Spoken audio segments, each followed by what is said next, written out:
Habang nakatutok ang mundo sa Iran, may ibang tahimik na nangyayari sa loob ng Judea at Samaria. Isang bagay na kayang baguhin ang mapa kahit walang putok ng baril. 34 na bagong komunidad ang inaprubahan. Mga armas na dumadaan sa lihim na ruta at isang tagong laboratorio ng pampasabog na natuklasan ilang minuto bago ang sakuna. Lahat ng ito at marami pa sa Judacation ngayon.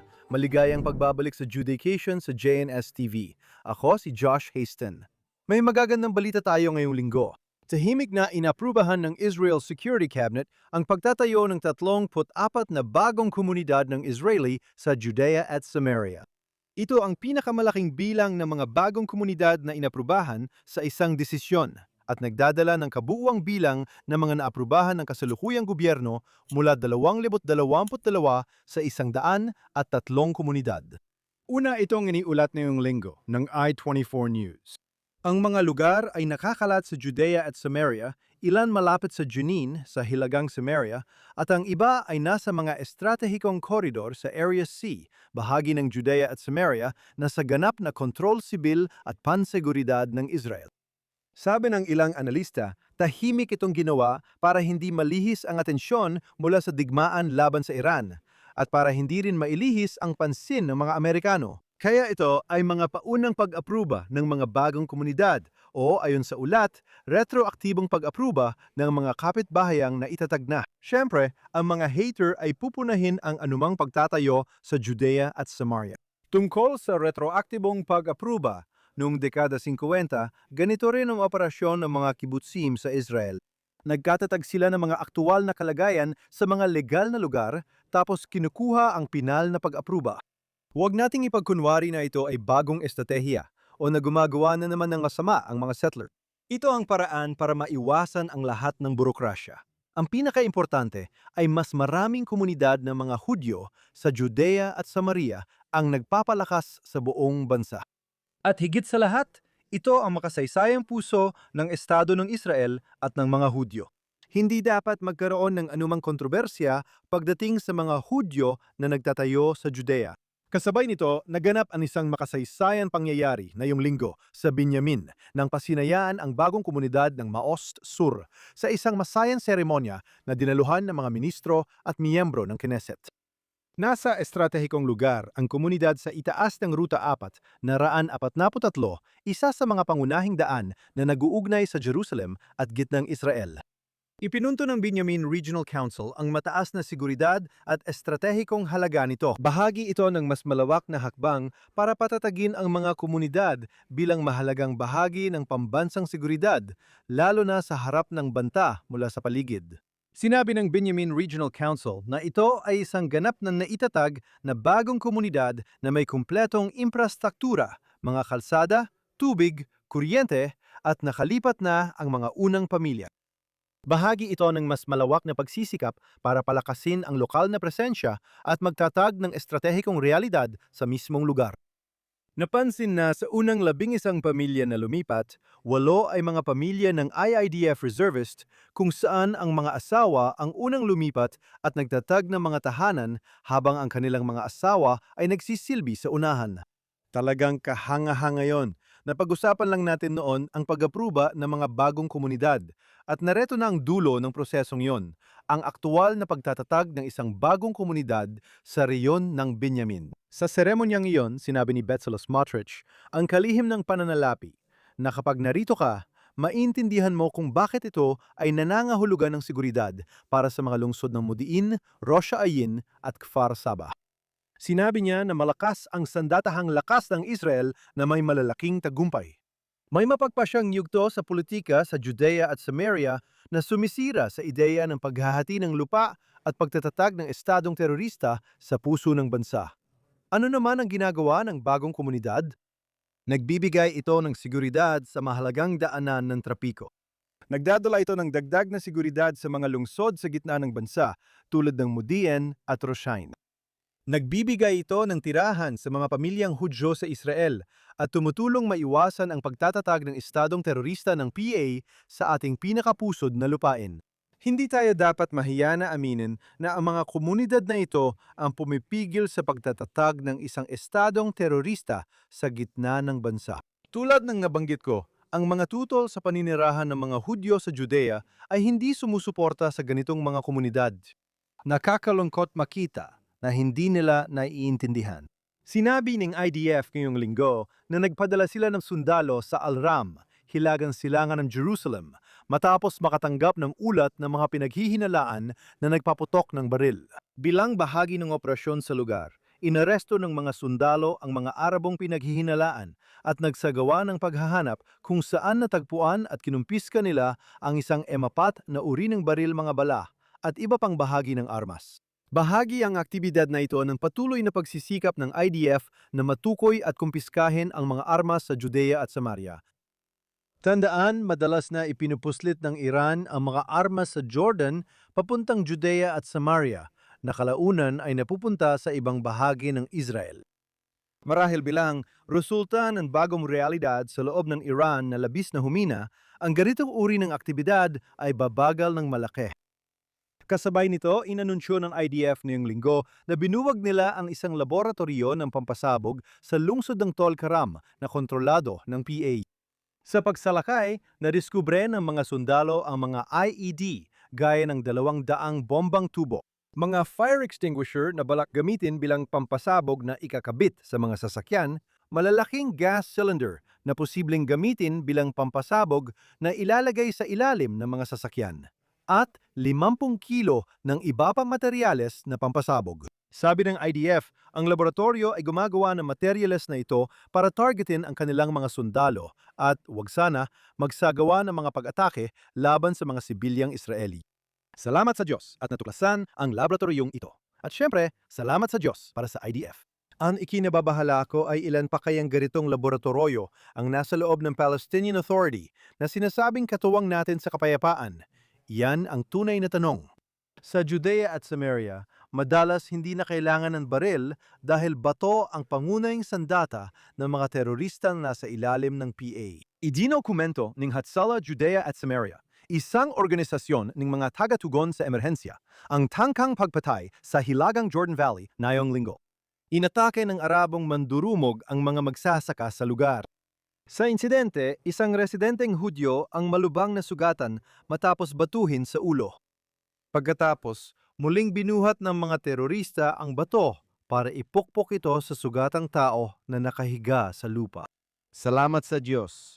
May sundalong hindi nakaduty na bumaril at pumatay sa mga terorista, kaya napigilan ang posibleng pagpatay. Ngayon mga kababayan, gusto kong ipaliwanag na kahit may digmaan laban sa Iran, hindi ibig sabihin na tumitigil na ang mga Arabong nasa ilalim ng PA sa pag-atake sa mga Hudyo sa mga kalsada at pagtatarget sa mga komunidad araw-araw. Sa totoo lang, ganito iniulat ng Al Jazeera ang insidenteng ito. Sinabi nila na mga Israeli settler ang pumatay sa isang Palestino sa isang raid sa sinakop na nayon sa West Bank. Marami ring news outlet na may parehong headline. Kakatwa, muntik nang mapatay ang isang Hudyo at sila pa raw ang sinabing sumalakay sa nayon. Ngayon, wala pa akong nakikitang dokumentasyon sa insidenteng ito. Pero ayon sa definisyon, alam mo ba ang tawag kapag sundalong hindi naka-duty sa Judea at Samaria ay pumatay ng terorista na isang segundo na lang bago patayin ang isang Hudyo? Kung ang hula mo ay ang terminong settler violence, tama ka. Ang insidente ay maituturing na karahasan ng mga settler. Ngayon, naiintindihan mo na ba kung bakit biglang tumaas ang bilang ayon sa marami? Hindi ako walang muwang. Alam kong may tensyon. Pero ang depensa ng mga Hudyo ay itinuturing ng pandaigdigang komunidad bilang karahasan ng mga settler ayon sa kanila. At gaano kabaliw ang realidad na yan? Nagreklamo ang Palestinian Authority at opisyal nilang pahayagan na hindi raw nagpalipad ng mas maraming missile ang Iran laban sa Israel mula masaker noong Oktubre. 7 at iniwan umano ang Hamas na mag-isa sa labanan. Ayon ito sa isang bagong ulat ng Palestinian Media Watch, ang napakahalagang organisasyon ng pananaliksik na nagdodokumento ng mga sinasabi sa loob ng Arab media at sa lipunan ng PA. Iginit ng PA na kung tunay na nagmalasakit ang Iran sa mga Palestino at hindi iniwan ang Hamas, iba sana ang kinalabasan ng digmaan noong Oktubre 7. Sa madaling salita, nagrereklamo ang Palestinian Authority na hindi agad nagpakawala ng mas maraming mga misail ang Iran sa estado ng Israel, lalo na kaagad pagkatapos o habang nagaganap ang masaker noong Oktubre 7. Sa kasalukuyang digmaan, naitala ng PMW na nanatiling tahimik ang PA tungkol sa pag-atake ng Amerika at Israel sa Iran, at kinundena lamang ang mga misail ng Iran na pinupuntiriya ang mga bansang Arabo.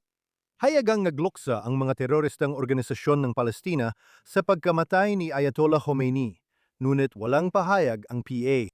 Ang pinakamalaking ikinababahala ng PA ay baka mabura sa araw-araw na balita ang isyu ng Palestina dahil sa digmaan laban sa Iran. Sa madaling salita, mga kababayan, para maging malinaw ito, nagagalit ang PA sa Iran dahil hindi nila sinubukang pumatay pa ng mas maraming Hudyo sa estado ng Israel. Nainis sila sa Iran dahil hindi agad nagpakawala ng mga misil at drone simula noong Oktubre 7. Para lang bigyan kayo ng idea kung saan nakatayo ang PA, ang tinatawag nating kapartner sa kapayapaan, sa isyung ito, kung ano ang nasa isip nila na mas kaunti ang mga Hudyong inatake. Iyan ang kanilang pinoproblema. Iyan ang iniisip nila araw-araw. Inyulat din ngayong linggo ng Palestinian Media Watch o PMW na ang munisipalidad ng Nablus, na siya talagang biblical na bayan ng mga Hudyo na tinatawag na Shechem, ay nag-host ng isang eksibisyon na tampok ang 28 pinta ng mga taong itinuturing nilang pambansa, kultural at panlipunang simbolo. Bawat painting ay may kasamang paliwanag na teksto tungkol sa taong iyon. Ipinaliwanag ni Mayor Hussam al-Shakshir ng Nablus ang kahalagahan ng mga personalidad na ito. Binibigyang diin namin ang PA at lahat ng mga tinatawag na Palestino ang mataas na pagpapahalaga sa papel ng mga personalidad na ito sa pambansang larangan ng pagkilos ng Palestina. Sa klaw ng pagkilos, mahalagang bahagi ito. Sa mga napiling huwaran, 12 sa 28 na ipinakitang mga larawan. Mga teroristang namuno sa mga organisasyon ng terorismo, nag-utos sa iba na pumatay, nagplano ng mga pag-atake, o sila mismo ang nagsagawa ng mga pag-atake. 12 sa 28. Dagdag ng alkalde, ang mga taong ito, kabilang ang mga teroristang sangkot sa pagpatay ng libo-libo, ay huwaran. At hinihikayat ang mga bumibisita sa eksibisyon na matuto mula sa mga taong ito. Sa madaling sabi, itinatampok ng alkalde ng isa sa pinakamalalaking lungsod ng PA ang mga terorista bilang bayani sa isang art exhibit. Ngayon, kung ikaw ay 7 taong gulang na bata sa Shrem sa ilalim ng PA, tinatawag na Nablus, nakakapagtaka pa ba kung humanga ka sa mga terorista at napuot sa Israel at mga Hudyo? Hindi na nakakagulat yon. Kapag tinatanong ako ng mga tao, at madalas itong mangyari, kung magkakaroon ba ng kapayapaan dito, palagi kong sinasabi sa kanila, tingnan ninyo kung ano ang natututuhan ng susunod na henerasyon ng mga bata sa mga paaralan. Tingnan ninyo ang nangyayari sa autoridad ng Palestina at ikumpara sa natututuhan ng mga Hudyo sa Israel sa kanilang paaralan. Magkaibang magkaiba. Kasabay nito, tingnan ninyo kung ano ang ipinapalabas sa opisyal na telebisyon ng PA. Tingnan ninyo kung ano ang itinuturo sa summer camp. At oo, tingnan ninyo kung ano ang ipinapasok sa lokal na kultura. Tingnan ninyo ang isang kwento tulad nito tungkol sa art exhibit sa Nablus at mapapansin ninyo na habang lumalaki ang susunod na henerasyon ng mga bata sa ilalim ng PA na pinapakain ng ganitong basura, walang magbabago. Ayokong maging pesimista. Pero realidad na ang mga kapitbahay natin ang nagtuturo ng galit sa kanilang anak. Baka magbago rin ang lahat balang araw, pero malayo pa yon.